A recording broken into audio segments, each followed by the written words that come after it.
नमस्कार। कलाम एकेडमी के digital platform पर आप सभी विद्यार्थियों का बहुत बहुत स्वागत, अभिनंदन, आदाब, आभार, इस्तकबाल, खैर मकदम है। मैं हूं विवेक। एक बेहद महत्वपूर्ण सत्र लेकर आप लोगों के बीच में हाजिर हूं और इस वीडियो में हम बात करेंगे संज्ञानात्मक विकास की, कॉग्निटिव डेवलपमेंट की। अगर आप रीट की तैयारी कर रहे हैं तो ऐसा मान लीजिए संज्ञानात्मक विकास आपकी परीक्षा की तैयारी की वो कड़ी है जिसके बिना आप कम से कम सीडीपी के क्वेश्चंस तो पूरे पूरे हल नहीं कर सकते, क्योंकि अमूमन इस टॉपिक से एक क्वेश्चन कंफर्म पूछा जाता है। यहां तक कि 2021 की 26 सितंबर को भी जो एग्जाम हुई थी उसमें भी क्वेश्चन थे और बहुत सरल क्वेश्चन आते हैं, बस समझने का फेर है। तो आइए बहुत डिटेल में हम समझने की कोशिश करते हैं कि संज्ञानात्मक विकास क्या होता है। संज्ञानात्मक विकास को समझें उससे पहले हमें इस संज्ञान शब्द को समझने की जरूरत है। संज्ञान, प्यारे साथियों, कॉग्निशन नामक एक अंग्रेजी शब्द का हिंदी रूपांतरण है। और ये कॉग्निशन शब्द जो है ये कॉग्निसियर नाम के एक लैटिन शब्द से आया है। उस कॉग्निसियर शब्द से बना कॉग्निटो और कॉग्निटो से बना कॉग्निशन, जिसका अर्थ होता है जानना। To know, to learn. हम कैसे जानते हैं, क्या चीजें समझते हैं। तो संज्ञान का मतलब क्या है? संज्ञान का मतलब कुछ और नहीं है बल्कि संज्ञान से अभिप्राय उन सभी मानसिक प्रक्रियाओं से है। शारीरिक नहीं कह रहा हूं मैं, मानसिक कह रहा हूं। उन सभी मानसिक क्रियाओं, प्रक्रियाओं, संक्रियाओं से है जिनके जरिए हम कुछ जानते हैं, जिनके जरिए हम कुछ जानते हैं। तो कॉग्निशन क्या है? वे सभी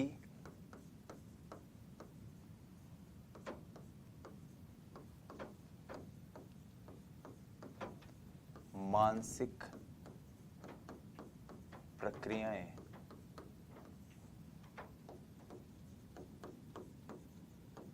क्रियाएं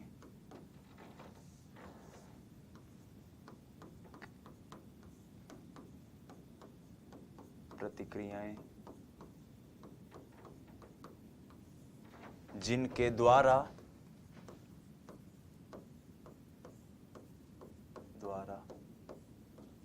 हम वस्तुओं, संप्रत्ययों के बारे में जानते हैं। हम जानते कैसे हैं चीजों के बारे में? आपको कैसे पता चला कि ये शर्ट जो मैंने पहन रखा है ये काले रंग का है? आप कैसे कह सकते हो कि ये जो बोर्ड है इसका जो कलर है ये ग्रीन कलर का है? कभी ना कभी तो आपने पहली बार इस चीज को जाना होगा। तो जो जानने की प्रक्रिया है, लर्न करने की प्रक्रिया है, चीजों को समझने की जो प्रक्रिया है वही संज्ञान कहलाती है। और ये प्रक्रिया जो है, इस प्रक्रिया में कौन कौन सी क्रियाएं हमारी मदद करती है? मैंने कहा ना वो क्रियाएं, प्रतिक्रियाएं। तो उसमें स्मृति एक तरीका है, प्रत्यक्षीकरण के जरिए हम चीजों को समझते हैं, हम कल्पनाओं के जरिए समझते हैं, हम चीजों को समझते हैं एक तरह से कह सकते हैं समस्या समाधान के जरिए,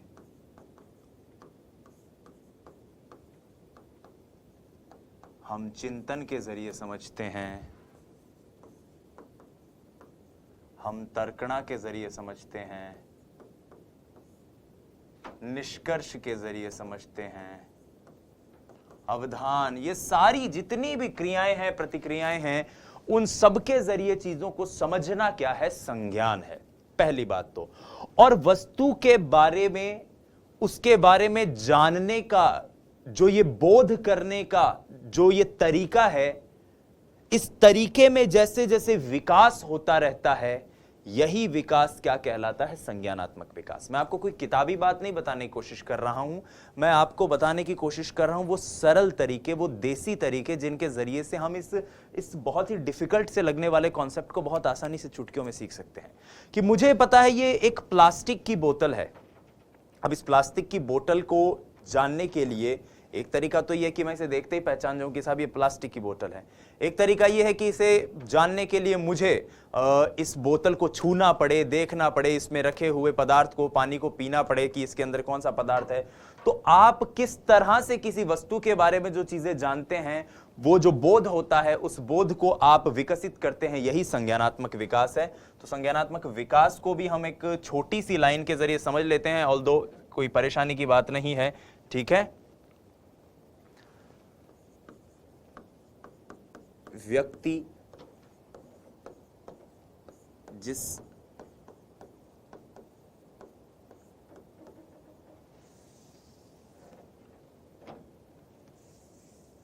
देखिए, व्यक्ति जिस परिवेश में रहता है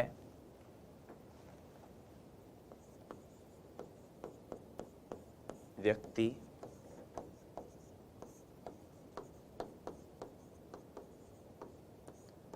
परिवेश में रहता है, उससे संबंधित वस्तु, स्थान, घटना आदि के बारे में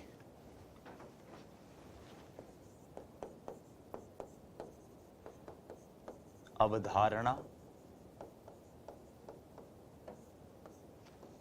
व बोध का विकास ही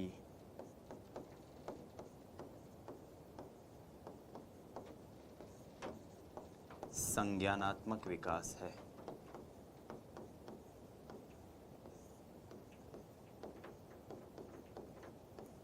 अब हमारे डिस्कोर्स का हिस्सा ये सब नहीं है जो आप इस वक्त मैंने आपसे बात कही। हमारे डिस्कोर्स का हिस्सा है इस संज्ञानात्मक विकास को, कि कैसे मैं चीजों के बारे में जानने लग जाता हूं, कैसे आप चीजों के बारे में जानते हैं। इस शक्ति, इस क्षमता के विकास को जिस व्यक्ति ने परिभाषित किया, हमारे डिस्कोर्स का हिस्सा वो व्यक्ति है और उनका नाम होता है एक स्विस मनोवैज्ञानिक जां पियाजे। जी हां, हम इनको हिंदी भाषी लोग अक्सर जीन पियाजे कहते हैं, लेकिन ये जो जीन शब्द है, JEAN, जो ये स्पेलिंग है, ये स्पेलिंग जो है इसका उच्चारण जब आप स्विस भाषा में करते हैं, यूरोपियन कंट्रीज में करते हैं, फॉरेन ऑथर्स को पढ़ते हैं, तो वो होता है जां पियाजे। तो हम भी जां पियाजे बोलने की कोशिश करेंगे, जो इनका वास्तविक नाम है उसी नाम से इन्हें उच्चारित करने की कोशिश करेंगे। तो पियाजे साहब ने संज्ञानात्मक विकास का सिद्धांत दिया और जां पियाजे साहब को ही संज्ञानात्मक विकास के सिद्धांत के प्रतिपादक के रूप में जानते हैं। स्विस मनोवैज्ञानिक थे, यानी स्विट्जरलैंड से इनका ताल्लुकात था। बड़े ही महान, बड़े ही इंटेलिजेंट व्यक्ति। इंटेलिजेंट ऐसे कि जब 11 साल के थे तो इनका पहला रिसर्च पेपर पब्लिश हुआ, और जिस संज्ञानात्मक विकास को हम अगले 1-1.5 घंटे में पढ़ने की कोशिश करेंगे, उस संज्ञानात्मक विकास पर अपनी जिंदगी के 5 दशक के करीब का समय इन्होंने लगाया है। आपने 1905 का अल्फ्रेड बिने का वो परीक्षण जरूर पढ़ा होगा जो उन्होंने अपने असिस्टेंट थियोडो साइमन के साथ दिया था, और उस परीक्षण के जरिए फ्रांस में जो मंदबुद्धि बच्चे हैं, चाइल्ड विथ स्पेशल एजुकेशन के अंतर्गत जो बच्चे आते हैं, उनकी शिक्षा के प्रावधान की बात कही गई थी, जिसे हम बिने साइमन टेस्ट के बारे में जानते हैं। तो मैं ये बात आपको बताऊं, शायद आपको ये पहले पता ना हो, कि बिने साइमन टेस्ट के अंदर अल्फ्रेड बिने के द्वारा जो स्केल तैयार की गई थी, उस स्केल को तैयार करने में जो उनके असिस्टेंट थे वो पियाजे साहब थे। इतने महान व्यक्ति हुए हैं पियाजे। ज्यादातर रिसर्च इन्होंने अपनी 3 संतानों के ऊपर करी, 2 बच्चियां थी इनकी और एक इनका बेटा था, और उन्हीं के ऊपर किए गए रिसर्च के जरिए इन्होंने चीजों को बताया। आइए एक एक करके पियाजे साहब के सिद्धांत से संबंधित महत्वपूर्ण बिंदुओं को जानने की कोशिश करते हैं। तो सबसे पहला पॉइंट जो कभी भी पूछा जा सकता है, आपको यह कंठस्थ रखना है कि संज्ञानात्मक विकास के प्रतिपादक के रूप में स्विस मनोवैज्ञानिक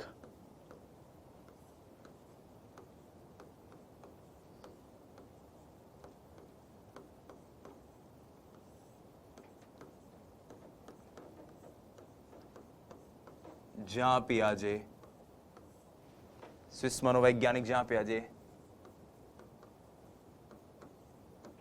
संज्ञानात्मक विकास के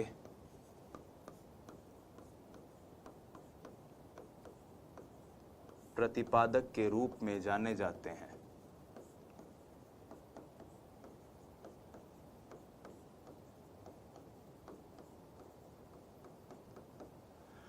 पियाजे साहब अपने आप को साइकोलॉजिस्ट नहीं कहते थे। सबसे बड़ी बात, पियाजे ने कभी अपने आप को साइकोलॉजिस्ट नहीं कहा। तो पियाजे अपने आप को कहते क्या थे?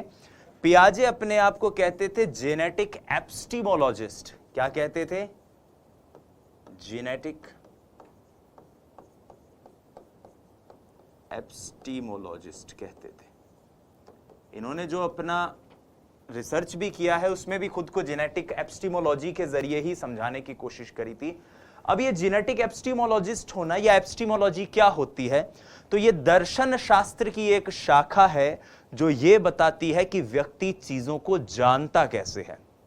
व्यक्ति चीजों को जानता कैसे है, ये दर्शन शास्त्र की शाखा जो है बताती है। और पियाजे साहब ने, जैसा कि मैंने कहा, अल्फ्रेड बिने के सहयोगी के रूप में भी कार्य किया है। अल्फ्रेड बिने के सहयोगी। अल्फ्रेड बिने वही जिन्होंने बुद्धि के महत्वपूर्ण परीक्षण दिए थे, उनको इसके अंतर्गत मानते हैं। अब पियाजे का एक कथन बड़ा इंपॉर्टेंट है, क्योंकि निर्मितवाद, कंस्ट्रक्टिविज्म, ज्ञान संरचनावाद भी हम पढ़ते हैं और उसके अंतर्गत जो एक बड़े महत्वपूर्ण नाम के रूप में व्यक्ति उभर के आते हैं, जिनको हम निर्मितवाद की पहली लहर के दौरान पढ़ते हैं, वो भी पियाजे साहब ही हैं। और पियाजे साहब एक बात कहते हैं, ध्यान से सुनना। पियाजे साहब कहते हैं कि व्यक्ति अपने संज्ञान को चरणबद्ध तरीके से निर्मित करता है वातावरण के साथ की हुई अंतःक्रिया द्वारा। फिर से इस बात को रिपीट करता हूं अलग ढंग से, कि व्यक्ति वातावरण के साथ सक्रिय अंतःक्रिया करते हुए चरणबद्ध तरीके से अपने संज्ञान का निर्माण करता है। इसलिए संज्ञान के निर्माण के इस उपागम को निर्मितवादी उपागम के अंतर्गत हम रखते हैं। ये बात समझ में आ गई? चरणबद्ध तरीके से व्यक्ति निर्माण करता है। तो इस वाक्य को हम लिख लेते हैं, ध्यान से देखिए, ठीक है?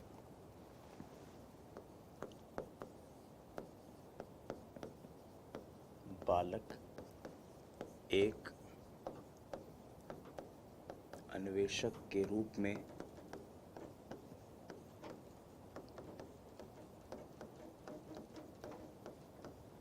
वातावरण के साथ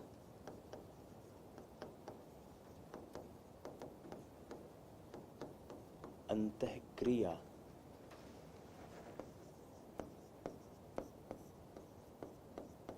करते हुए सक्रिय रूप से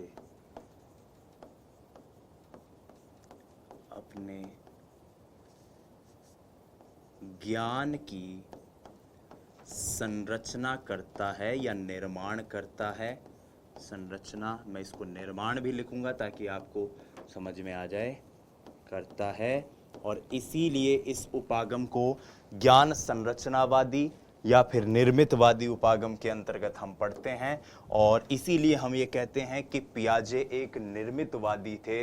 और इसीलिए हम कंस्ट्रक्टिविज्म की जो पहली लहर आती है, फर्स्ट वेव ऑफ कंस्ट्रक्टिविज्म, संरचनावाद की पहली लहर, निर्मितवाद की पहली लहर, उसमें हम पियाजे को पढ़ते हैं।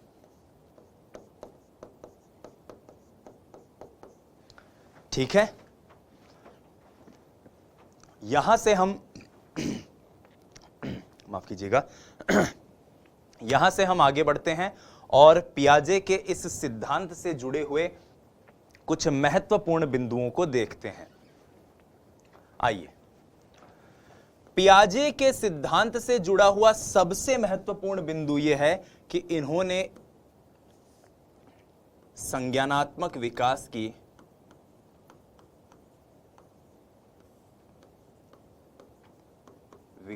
की सामान्य अवधारणा प्रस्तुत की। पहली बात याद रखिएगा, अवधारणा प्रस्तुत की। संज्ञानात्मक विकास की सामान्य अवधारणा पियाजे साहब ने प्रस्तुत करी। पियाजे साहब एक महत्वपूर्ण बात कहते हैं, वो ये कि ये जितनी भी अवस्थाएं हैं, पियाजे कुछ अवस्थाओं के अंदर चरणबद्ध तरीके से बात करते हैं। तो दूसरा पॉइंट बनता है कि संज्ञान का विकास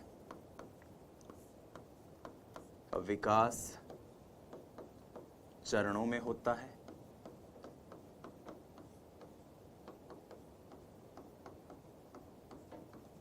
और कितने चरण में होता है? 4 चरण में होता है, हम पढ़ चुके हैं। ये जितने भी चरण हैं, ये जितनी भी अवस्थाएं हैं, ये जितनी भी स्टेजेस हैं, यह अवस्थाएं अपरिवर्तनशील हैं। अपरिवर्तनशील हैं, यानी कि इनमें बदलाव नहीं हो सकता, पहली बात तो। दूसरी बात, इन अवस्थाओं को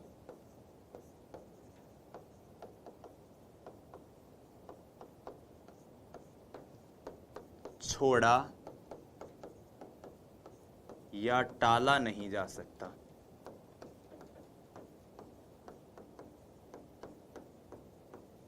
टाला नहीं जा सकता का मतलब ऐसा नहीं है कि कोई व्यक्ति संज्ञानात्मक विकास की पहली स्टेज पर आई नहीं, सीधे तीसरी स्टेज पर पहुंच जाए। कोई व्यक्ति पहली स्टेज से सीधा चौथी स्टेज पर चला जाए। कोई ऐसा है व्यक्ति जो पहले सीधा दूसरी स्टेज पर आ रहा हो, ऐसा नहीं होगा। ये अवस्थाएं अपरिवर्तनशील हैं, इनमें कोई भी बदलाव नहीं हो सकता। ये फिक्स हैं, रिजिड हैं, कोई लचीलापन इनके अंदर नहीं है। अवस्थाओं को छोड़ा या टाला नहीं जा सकता है, और ये अवस्थाएं सार्वभौमिक है। यह अवस्थाएं सार्वभौमिक। कई किताबों में सार्वभौमिक को सार्विक लिखा हुआ रहता है। सार्विक सार्वभौमिक एक ही चीज है, जिसको हम कहते हैं यूनिवर्सल। क्या कहते हैं साथियों? यूनिवर्सल हम इसे कहते हैं। अब ध्यान से सुनिएगा, पियाजे के संज्ञानात्मक विकास के बारे में हमने कुछ महत्वपूर्ण बिंदुओं को पढ़ा कि किस प्रकार से इनकी अवस्थाएं आगे चलती हैं, लेकिन हमारी यात्रा यहीं तक समाप्त नहीं होती। अब हम पढ़ने जा रहे हैं पियाजे के संज्ञानात्मक विकास को समझने के लिए पियाजे के द्वारा दी गई कुछ महत्वपूर्ण अवधारणाओं को। पियाजे ने कुछ महत्वपूर्ण ऐसी अवधारणाएं बताई जिनके जरिए पियाजे के संज्ञानात्मक विकास के सिद्धांत को समझा जा सकता है। तो आइए बढ़ते हैं उस पर, और सबसे पहले बात करते हैं स्कीम्स की, कि स्कीम क्या है। स्कीम, स्कीमा, अनुकूलन, आत्मसातीकरण, समाविष्टीकरण, ये सारी वो कुछ बातें हैं जो पियाजे अपने सिद्धांत को समझाते हुए कहते हैं। तो सबसे पहले बात करते हैं स्कीम्स की। स्कीम्स क्या होती है?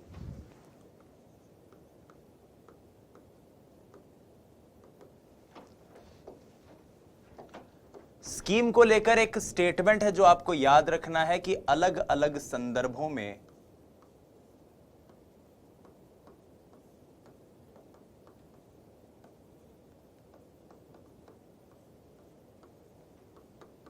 किंतु एक सी स्थिति में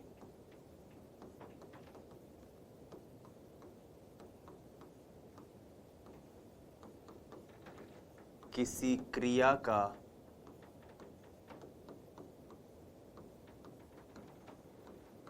बार बार लागू होते रहने पर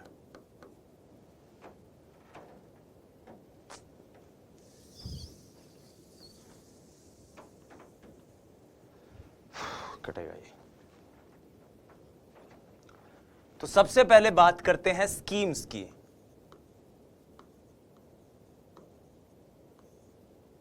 स्कीम्स मतलब अलग अलग संदर्भों में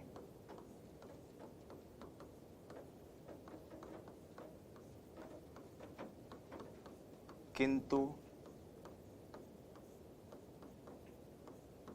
एक सी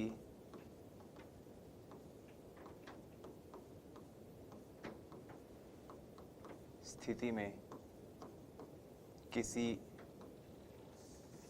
स्थिति में बार बार लागू होने पर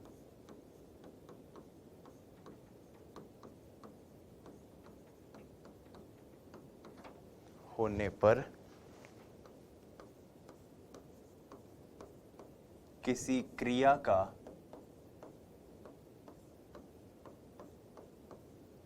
व्यापक और बेहतर होते जाना है। एक सी स्थिति में कोई चीज बार बार लगातार हो रही है और बार बार होने के कारण वो और अच्छी हो जाए, और बेहतर हो जाए, और इंप्रूव हो जाए। इसको समझाते हुए एक और कथन सामने आता है कि यह व्यवहारों का एक संगठित पैटर्न है जिसे बार बार दोहराया जा सके। चीजें जब बार बार दोहराई जाती हैं व्यक्ति के द्वारा तो उसको नाम दिया जाता है स्कीम। बार बार दोहराने को आप ऐसे समझ सकते हो कि जब आप विद्यालय जाने के लिए, अपने कोचिंग इंस्टीट्यूट जाने के लिए घर से निकलते हो तो कुछ ऐसी चीजें हैं जिनको आप हर बार करते हो, बार बार उन्हीं को करते हो, और उसके आधार पर आपके दिमाग में एक संज्ञान बनता है कि आपको यह कार्य कैसे करना है। पियाजे इसको जब संज्ञानात्मक रूप से समझाते हैं तो वो एक टर्म का इस्तेमाल करते हैं, ड्रॉपिंग स्कीम। Dropping scheme. पियाजे कहते हैं कि एक बच्चा शुरुआत में अनायास ही कोई घटना या कोई गतिविधि हो जाती है और उसके जरिए सीखता है। जैसे बच्चे से कोई चीज छूट गई तो गिर गई, तो उसको एक 6 महीने का बच्चा चीजों को पकड़ने के लिए अपनी ज्ञानेंद्रियों के प्रयोग के द्वारा यह कार्य कर रहा है। लेकिन एक 18 महीने का बच्चा, 6 महीने का बच्चा ड्रॉप करके चीजों को समझ रहा है कि भाई कोई चीज गिर गई है अनायास ही, और अब उसके दिमाग में एक प्रत्यय बना कि चीजें कैसे गिरती हैं। इस काम को वो बार बार आपने देखा होगा, बच्चे चीजों को ऐसे गिराते रहते हैं, फिर उठाते हैं, गिराते रहते हैं।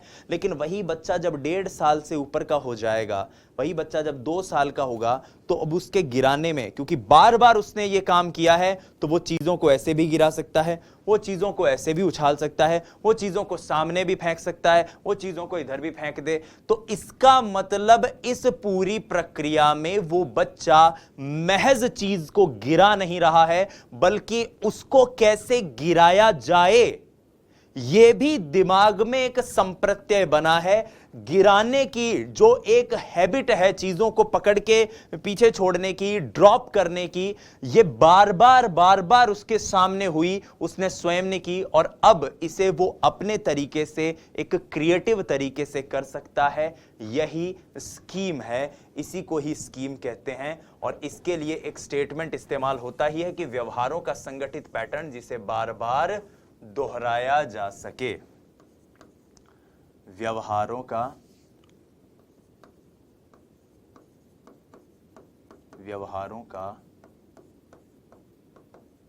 संगठित पैटर्न जिसे दोहराया जा सके।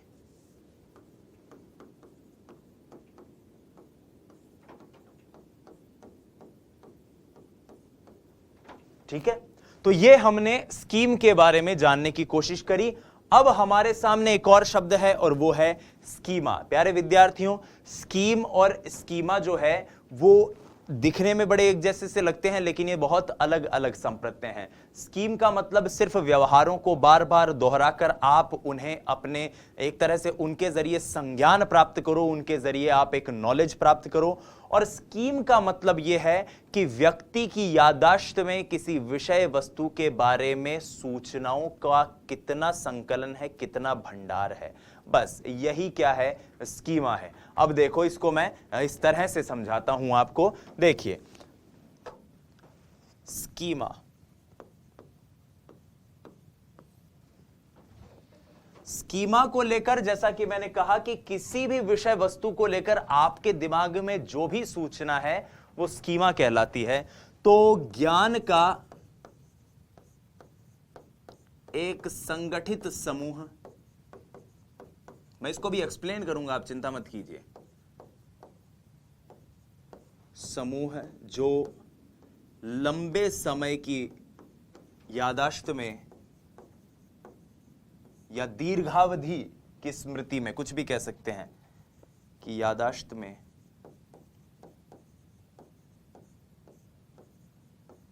जिसको हम कहते हैं क्या, लॉन्ग टर्म मेमोरी में एकत्रित होता है। ज्ञान का एक संगठित समूह जो लंबे समय की याददाश्त में एकत्रित रहता है। जैसे ये बोतल है, मैं बोलूं इस बोतल के बारे में कुछ बताओ, तो आप कहोगे कि सर ये बोतल नीले रंग की है, ये बोतल प्लास्टिक की है, इस बोतल में पानी है, ये बोतल बेलनाकार है, इस पर कुछ डिजाइन बना हुआ है। कुछ आप में से कुछ साथी प्लास्टिक के बारे में बता सकते हैं कि ये कौन सा प्लास्टिक है। तो इस प्रकार से ये सारी सूचनाएं आपके दिमाग में बैठी हुई हैं, फिट हैं, किसके बारे में? स्कीमा के बारे में, मतलब किसी भी विषय वस्तु के बारे में। तो वो जो सूचनाएं किसी भी व्यक्ति, वस्तु, घटना, संप्रत्यय के बारे में होती है, उनको क्या कहते हैं? स्कीमा। ठीक है, ऐसे समझो कि दिमाग एक कंप्यूटर है, कंप्यूटर में फोल्डर है, फोल्डर है फाइल है। आपके दिमाग में हजारों तरह की सूचनाएं, जानकारियां भरी हुई हैं, और किसी भी विषय वस्तु के बारे में जो भी जानकारी है वो क्या कहलाती है? उसका स्कीमा कहलाती है। अब इसके बारे में एक टर्म और है जो रीट में कभी नहीं पूछा गया, लेकिन कई बार इसको सीटेट में सीधे सीधे पूछा गया है कि यह एक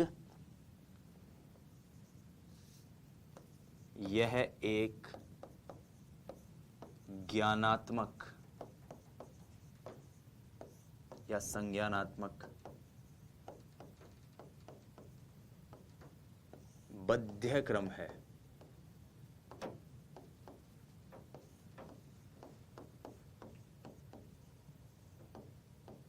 कॉग्निटिव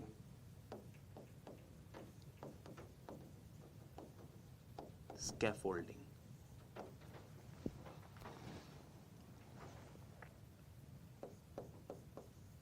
इसके लिए एक टर्म और यूज होती है कि ये अनुभवों से अर्थ निकालने का व्यवस्थित तरीका है।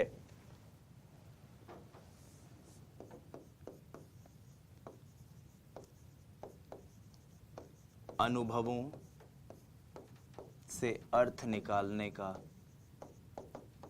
ये नाम तो वो है जो परीक्षा में अगर सीधे सीधे पूछ ले तो आपको याद रखना है कि लिखा जाए अनुभवों से अर्थ निकालने का व्यवस्थित तरीका क्या है।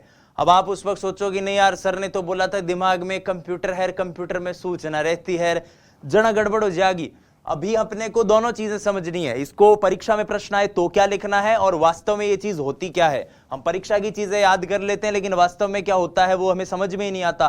तो यहां पर ऑसबेल की तरह हमें रटकर भी अधिगम करना है और थोड़ा थोड़ा समझना भी है चीजों को। ठीक है, तो अनुभवों से अर्थ निकालने का व्यवस्थित तरीका।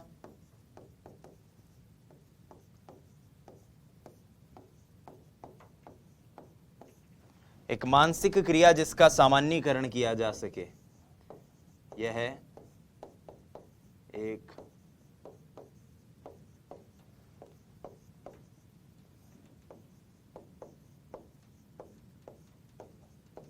जिसका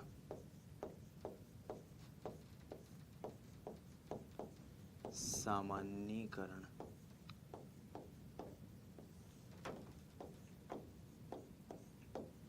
किया जा सके। ठीक है, एक मानसिक क्रिया है जिसका सामान्यीकरण किया जा सके। यह स्कीम या स्कीमा, माफ कीजिएगा, स्कीम तो है सिर्फ व्यवहारों का संगठित पैटर्न जो बार बार दोहराया जाता है, जबकि स्कीमा क्या है? किसी भी विषय वस्तु के बारे में जो ज्ञान हमारे दिमाग में आता है उसको कहते हैं स्कीमा। यही स्कीमा, इसका प्लूरल होता है, बहुवचन होता है स्कीमेटा। अब यह स्कीमा क्या होता है, इसको मैं एक उदाहरण से समझाता हूं कि बच्चे का स्कीमा डेवलप कैसे होता है। बच्चे में किसी विषय वस्तु को लेकर जो अवधारणा, जो बोध, जो संप्रत्यय विकसित होते हैं वो कैसे विकसित होते हैं। मान लो एक छोटा बच्चा है, उसने एक दिन इस जानवर को देखा और अपनी मम्मी से पूछा कि मम्मी ये कौन सा जानवर है। तो मम्मी ने कहा बेटा ये बिल्ली है, बेटा ये बिल्ली है। उसके दिमाग में एक छवि बनी कि ऐसा जानवर बिल्ली होता है जिसकी शक्ल ऐसी हो, जिसके कान थोड़े से खड़े हो, भूरे रंग की जो दिखती हो, 4 पैरों का प्राणी हो, पीछे एक पूंछ हो और थोड़ा सा एकदम फर जैसे उसका बदन हो। ठीक है, बिल्ली मान लिया कि यही होती है बिल्ली। कुछ दिनों बाद उसने एक और जानवर देखा। उसने फिर अपनी मम्मी से पूछा कि मम्मी ये कौन है। मम्मी ने कहा बेटा ये भी बिल्ली है। तो उसने कहा नहीं नहीं नहीं, बिल्ली तो वो थी। मम्मी ने कहा बेटा इसको भी बिल्ली कहते हैं। तो उसके दिमाग में फिर जो संप्रत्यय पहले से विकसित थे उसमें कहीं फेर बदल होना शुरू हुआ। उसे लगा नहीं, बिल्ली जो मैं पढ़ रहा था वो बिल्ली तो मात्र भूरे रंग की थी, लेकिन यहां तो काले रंग की भी बिल्ली होती है। इसका मतलब बिल्ली भूरी भी हो सकती है और बिल्ली काली भी हो सकती है। बढ़िया बात है। एक दिन उसने इस बिल्ली को दूध पीते हुए देखा, तो उसने कहा मम्मी ये बिल्ली क्या कर रही है? तो मम्मी ने कहा बेटा बिल्ली दूध पीती है। तो उसने दिमाग में एक सूचना फिट कर ली कि बिल्ली दूध भी पीती है। एक दिन उसने इस बिल्ली को चूहा खाते हुए देख लिया, तो उसने कहा मम्मी ये क्या कर रही है? तो कहा बेटा बिल्ली चूहे भी मार कर खाती है। तो उसको लगा अच्छा, तो बिल्ली के बारे में फिर दो सूचनाएं और दिमाग में बैठ गई।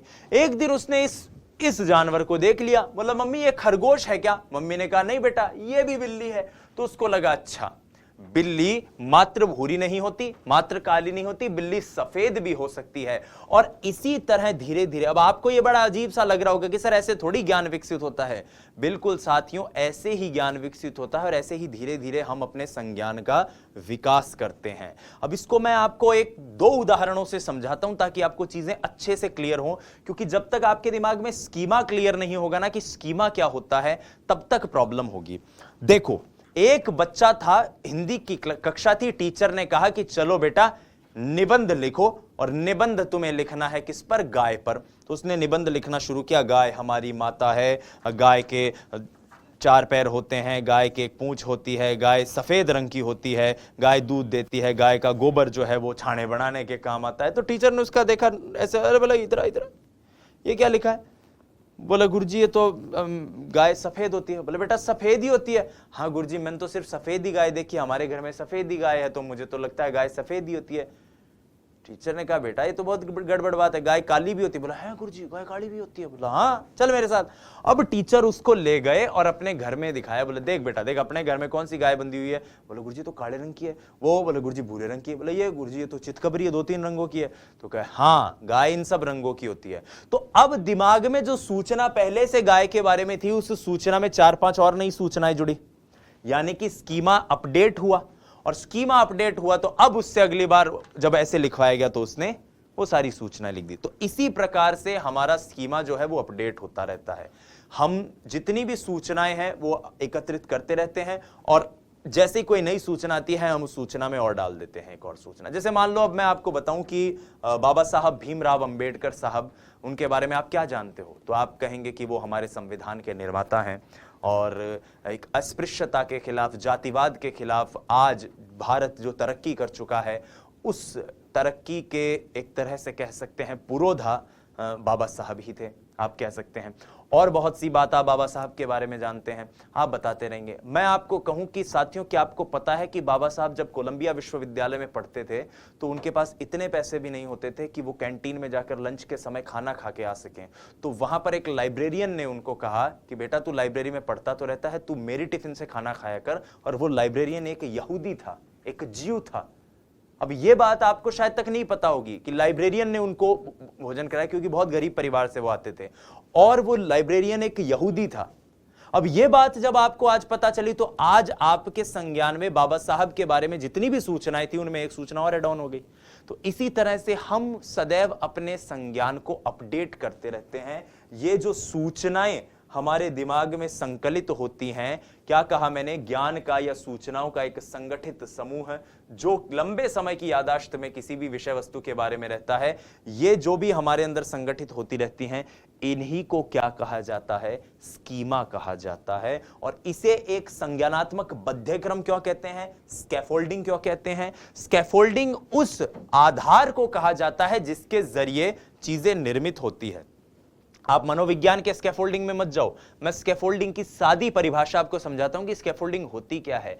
अक्सर आपने देखा होगा कि हम जब मकान बनाते हैं, ये एक सिविल इंजीनियरिंग का टर्म है, हम जब मकान बनाते हैं तो मकान में मान लो आपका एक ग्राउंड फ्लोर का ही मकान है, अब आपको उसके ऊपर 2 मंजिल और चिनवाने हैं, तो आप क्या करते हैं, जो भी कारीगर, ठेकेदार, जो भी कॉन्ट्रैक्टर है आपका, जो भी आपका काम कर रहा है व्यक्ति, वो आपके घर के चारों ओर लकड़ी के बड़े बड़े बांस, बड़ी बड़ी बल्लियां लगा देगा चारों तरफ से, और उसको पूरे को ऐसे पैक कर देगा, और उसके आधार पर वो मजदूर वहां से एक एक करके एक एक करके पूरी इमारत को और ऊपर तक ले जाएंगे, तो ये जो लकड़ी की बल्लियां बनाई गई है ना, जिसके आधार पर आपका मकान जो पहले ग्राउंड फ्लोर पर था उससे वो एक फ्लोर और एक के ऊपर दो फ्लोर चिनवा दिए गए, उसके ऊपर ये लकड़ी की बल्लियां जो उसको उस चिनवाने के दौरान, उस कंस्ट्रक्शन के दौरान आधार दे रही थी, यही स्कैफोल्डिंग कहलाती है। इसी को बध्यक्रम कहते हैं, इसी को मचान कहते हैं।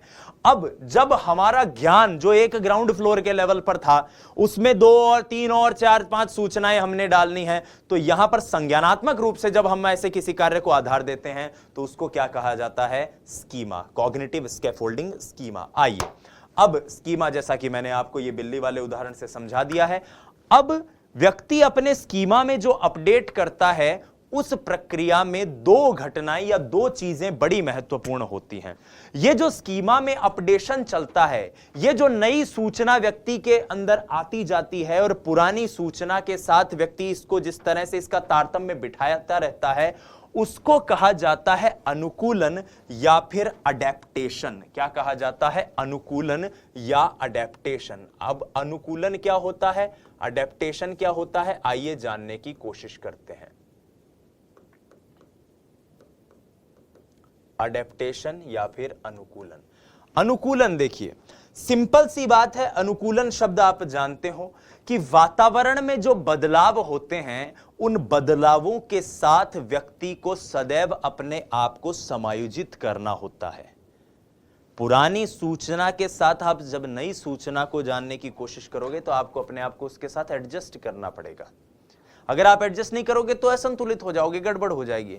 जैसे मान लीजिए मैं एक उदाहरण के स्वरूप में बताऊं कि जब हम रीट के लिए नैतिक विकास को पढ़ते हैं तो हम सिर्फ कोलबर्ग को पढ़ते हैं, लेकिन जब हम फर्स्ट ग्रेड के लिए नैतिक विकास को पढ़ते हैं तब हमें उस नैतिक विकास में फ्रायड के नैतिक विकास को भी पढ़ना पड़ता है। अब आप कहोगे कि साहब फ्रायड का नैतिक विकास, हाँ फ्रायड का भी नैतिक विकास है। तो आप मान लो रीट की तैयारी करके फर्स्ट ग्रेड की तैयारी करने गए, एक बार मैं एक एग्जांपल लेके सोचता हूं आप रीट वाले साथियों के लिए, तो आप कहोगे कि ना हमने तो बस केवल इतना ही पढ़ रखा है कि नैतिक विकास तो कोलबर्ग का ही होता है। तो आपको जब फ्रायड का नैतिक विकास पढ़ना पड़ेगा, आपको उसमें पढ़ना पड़ेगा बांडुरा का नैतिक विकास, आपको फिर उसमें पढ़ना पड़ेगा पियाजे का नैतिक विकास। तो आप नई नई सूचनाओं को ग्रहण कर रहे हो ना। यह नया वातावरण, नई परिस्थिति के साथ व्यक्ति जो समायोजित करता है वातावरण में बदलाव के प्रति, इसी को अनुकूलन कहा जाता है।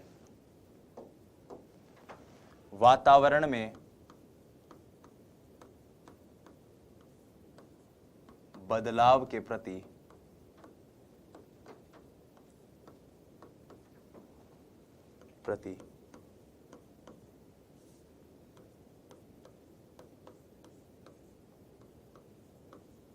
स्वयं को समायोजित करने की प्रक्रिया। अनुकूलन को आप एक और उदाहरण से समझ सकते हो कि सर्दियां आती हैं, हम स्वेटर पहनने लग जाते हैं क्योंकि वातावरण में बदलाव के प्रति हम अपने आप को एडजस्ट कर रहे हैं, अडेप्टेशन कर रहे हैं। गर्मी आती है, हम हाफ स्लीव्स की शर्ट पहनने लग जाते हैं। यह क्या है? एक तरह का अनुकूलन है, एक तरह का अडेप्टेशन है। तो इसको अगर मैं संज्ञानात्मक रूप से समझने की कोशिश करूं, मनोवैज्ञानिक रूप से समझने की कोशिश करूं, तो मैं ऐसे समझ सकता हूं कि मनुष्य के दिमाग में ज्ञान की एक संरचना है, एक कॉग्निटिव स्ट्रक्चर है जहां पर बहुत सारी स्कीमाएं जो हैं वो सुरक्षित रखी हुई हैं। बहुत सारी चीजों के बारे में हमें जानकारी है, हमें पूर्व ज्ञान है।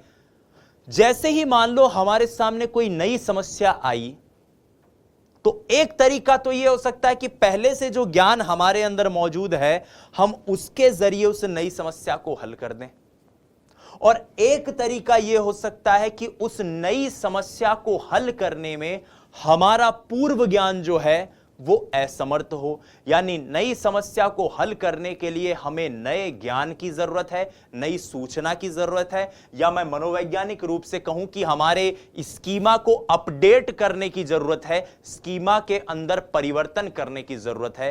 तो ये 2 तरीके हो सकते हैं। हाँ या ना अनुकूलन के? पहला तरीका कि हमारे अंदर कुछ ज्ञान है, पहले से मौजूद है। भाई देखो, रीट की तैयारी आप कर रहे हो, ऐसे मान लो, और आपके सामने फर्स्ट ग्रेड के पेपर का एक क्वेश्चन लाके रख दूं मैं कि भैया इसका उत्तर बताओ, तो आप कहो कि यार हाँ यार ये तो रीट में पढ़ा हुआ है, टिका दो। तो पुराने ज्ञान के जरिए आपने नई समस्या को हल किया। और एक मान लो उसमें कोई सहकारी अधिगम का क्वेश्चन हो जाए, उसके अंदर कोई मान लीजिए विज्ञान परीक्षा 5वीं यूनिट का कोई क्वेश्चन हो, आईसीटी का कोई क्वेश्चन हो। अब आपको कि नहीं यार ये तो रीट के कोर्स में नहीं था, इसको पढ़ने के लिए, इसका उत्तर देने के लिए तो मुझे फर्स्ट ग्रेड के सिलेबस की चीजों को पढ़ना पड़ेगा, नई चीजों को पढ़ना पड़ेगा। तो ये एक और तरीका है अनुकूलन का, वातावरण के साथ स्वयं को समायोजित करने का, यानी वातावरण में जो बदलाव हुआ आपको उसके साथ कैसे समायोजित कर रहे हो, हाँ या ना? बड़ा बेसिक सा उदाहरण है। तो ये जो दोनों तरीके हैं, इन्हीं दोनों तरीकों के द्वारा अनुकूलन होता है। और ये दोनों अनुकूलन की दो उप प्रक्रियाएं होती है।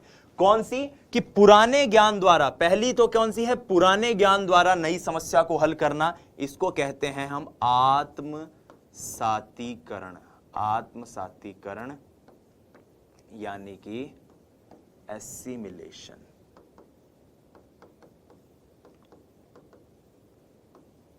और दूसरा तरीका वो है कि जिसमें मान लो पुराने ज्ञान से नई समस्या हल नहीं हो रही, तो नई समस्या को हल करने के लिए नया ज्ञान चाहिए, स्कीमा को नए तरीके से अपडेट करना होगा। इसको कहते हैं हम समाविष्टीकरण यानी कि अकोमोडेशन।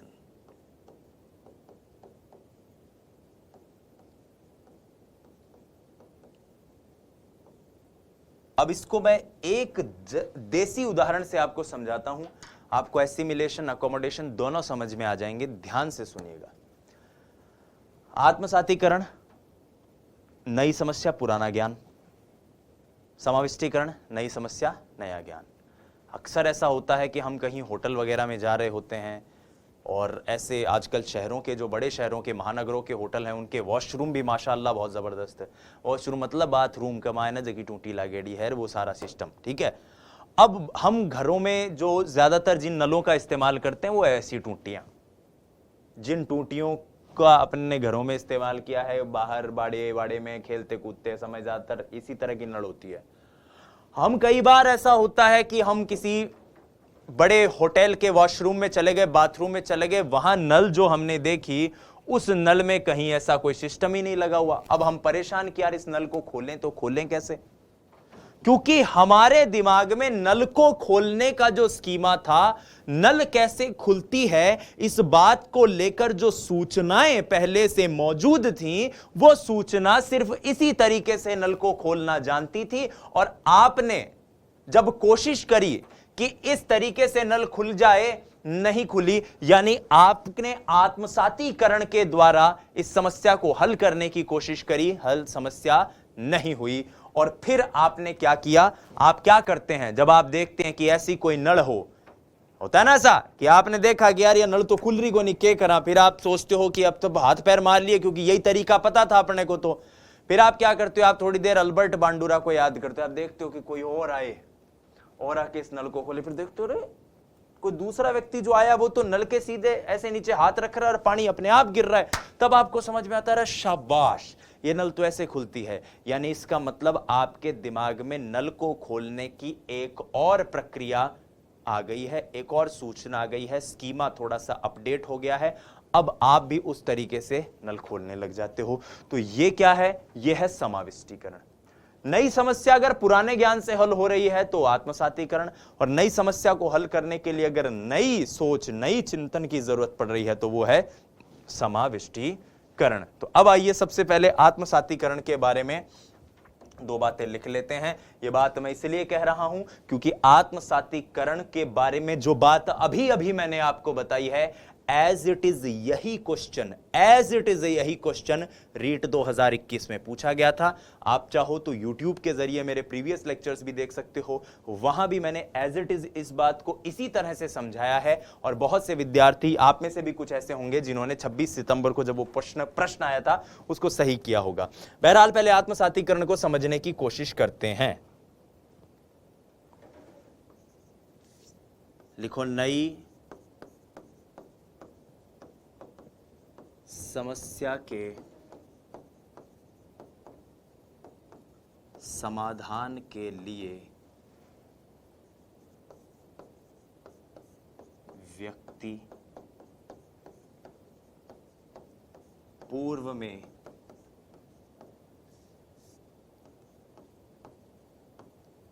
विद्यमान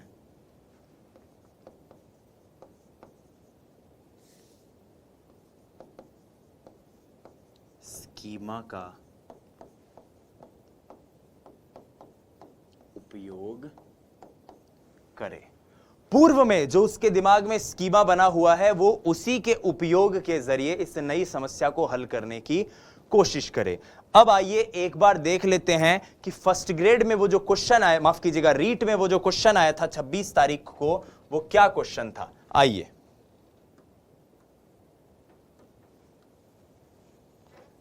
मैं वो क्वेश्चन आपको बता देता हूं।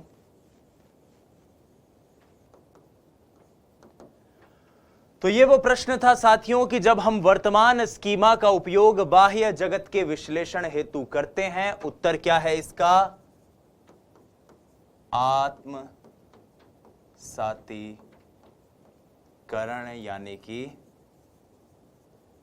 एसिमिलेशन।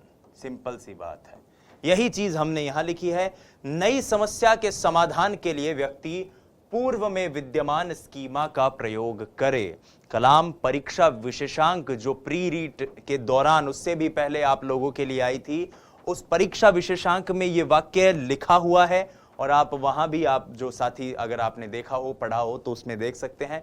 तो इतने ऑथेंटिक तरीके से कलाम टीम जो है वो आपको हर एक विषय वस्तु समझा रही है। आइए आगे बढ़ते हैं इस यात्रा को। आत्मसातीकरण के बाद हम समझते हैं समाविष्टीकरण, जिसको हम कहते हैं अकोमोडेशन।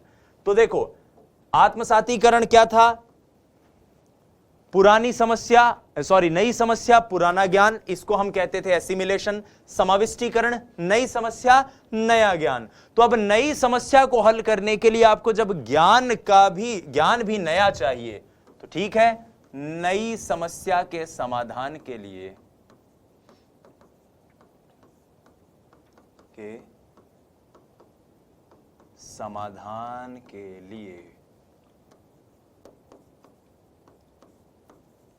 आपको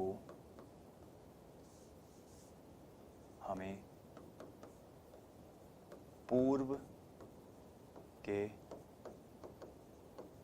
स्कीमा में संशोधन की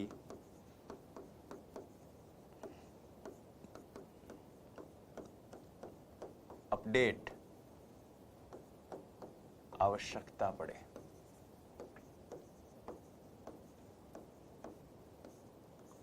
यानी कि नई समस्या और नई समस्या के लिए नई स्कीमा या नया ज्ञान।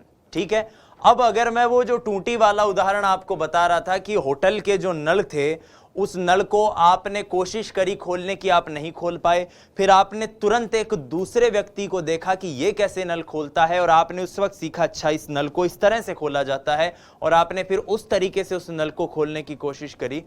तो मुझे बताओ, ये जो दूसरा तरीका था, इसको आप क्या कहोगे, आत्मसातीकरण कहोगे या समाविष्टीकरण कहोगे? ये बिल्कुल सही जवाब जो आपके दिमाग में आप सोच रहे होंगे, ये है समाविष्टीकरण। क्यों? क्योंकि नई समस्या के समाधान के लिए हमें पूर्व में जो हमारे पास ज्ञान था वो पर्याप्त नहीं था, हमें उसमें बदलाव करने पड़े, हमें उसमें सुधार करने पड़े, हमें उसे अपडेट करना पड़ा, हमें उसमें संवर्धन करना पड़ा, हमें उसमें संशोधन करना पड़ा, और यही समाविष्टीकरण है, यही अकोमोडेशन है।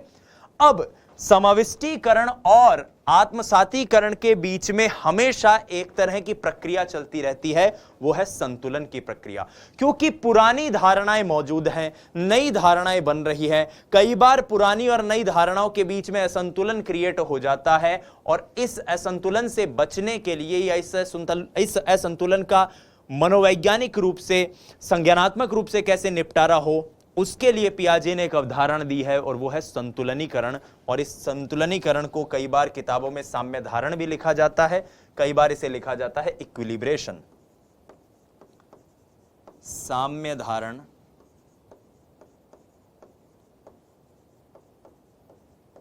भी कहते हैं इसे, और इसे कहा जाता है इक्विलिब्रेशन।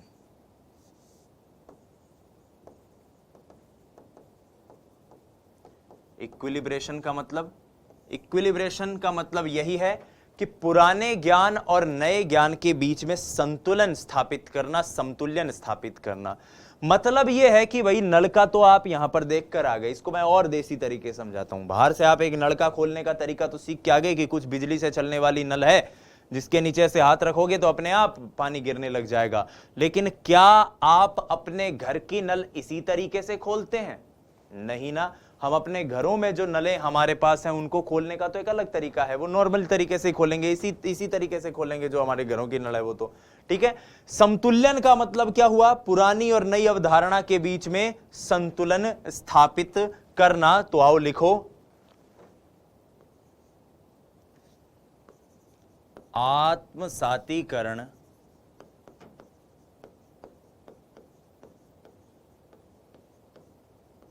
व समाविष्टीकरण के मध्य संतुलन स्थापित करना। यानी कि इसको एक और भाषा में लिखा जा सकता है, संज्ञानात्मक संरचना को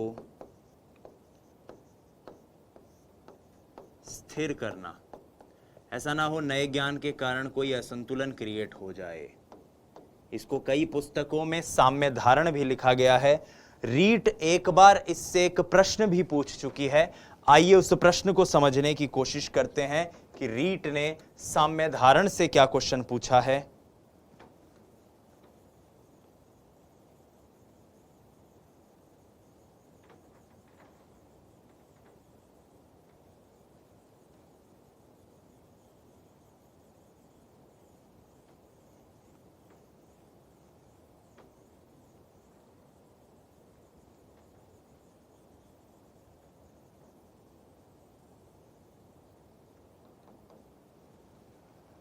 तो ये क्वेश्चन था, एक प्रक्रिया जो पुराने और नए अनुभव के मध्य संतुलन का काम करती है क्या कहलाती है? ऑप्शन में भी संतुलन ही लिखा हुआ था, आप सोचो आप।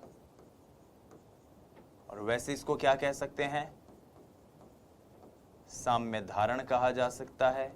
इसको क्या कहा जा सकता है? इक्विलिब्रेशन कहा जा सकता है। तो ये सब वो तमाम प्रश्न हैं जो संतुलनीकरण के जरिए पूछे गए हैं। ठीक है,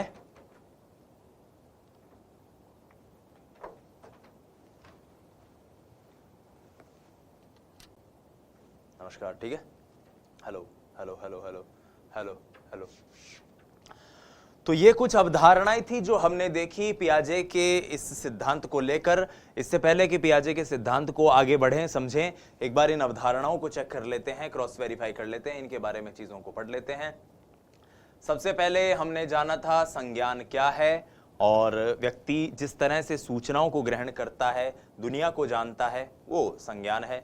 स्विस मनोवैज्ञानिक जहां पियाजे को संज्ञानात्मक विकास के प्रतिपादक के रूप में जाना जाता है। पियाजे साहब ने संज्ञान की अवधारणात्मक विकास की, माफ कीजिए, एक सामान्य अवधारणा प्रस्तुत करी। ये विकास चरणों में होता है, क्रमिक रूप से होता है। ये अवस्थाएं अपरिहार्य होती हैं और अपरिवर्तनशील होती हैं। अवस्थाओं को छोड़ा या टाला नहीं जा सकता, सार्वभौमिक होती है। फिर हमने स्कीम को जाना, व्यवहारों का संगठित पैटर्न। स्कीमा को जाना कि सूचनाओं का भंडार, ज्ञान का संगठित भंडार। और हमने ये बिल्ली के उदाहरण से इसे समझने की कोशिश करी कि कैसे स्कीमा डेवलप होती है। फिर हमने अनुकूलन को जाना, बदलाव के प्रति, नई सूचना या नए ज्ञान के प्रति, नई समस्या के प्रति व्यक्ति कैसे रिएक्ट करता है। या तो वो पुराने ज्ञान के जरिए कर लेगा, तो उसको कहेंगे हम आत्मसातीकरण, जैसा कि 2021 रीट में क्वेश्चन भी आया हुआ है कि वर्तमान स्कीमा का उपयोग बाह्य जगत के विश्लेषण हेतु करते हैं, वो आत्मसातीकरण होता है। और या फिर समाविष्टीकरण के जरिए नई सूचना, नया ज्ञान, और इस हिसाब से व्यक्ति कार्य कर लेता है। तो चलिए इस वीडियो में इतना ही। अगली वीडियो में हम पियाजे के संज्ञानात्मक विकास को समझने की कोशिश करेंगे। धन्यवाद। जय हिंद, वंदे मातरम। स्वस्थ रहिए, मस्त रहिए, अपनी तैयारी में व्यस्त रहिए। और अगली वीडियो में हम बात करेंगे पियाजे साहब के संज्ञानात्मक विकास की चारों अवस्थाओं को डिटेल में समझने की कोशिश करेंगे। देखिएगा जरूर। धन्यवाद।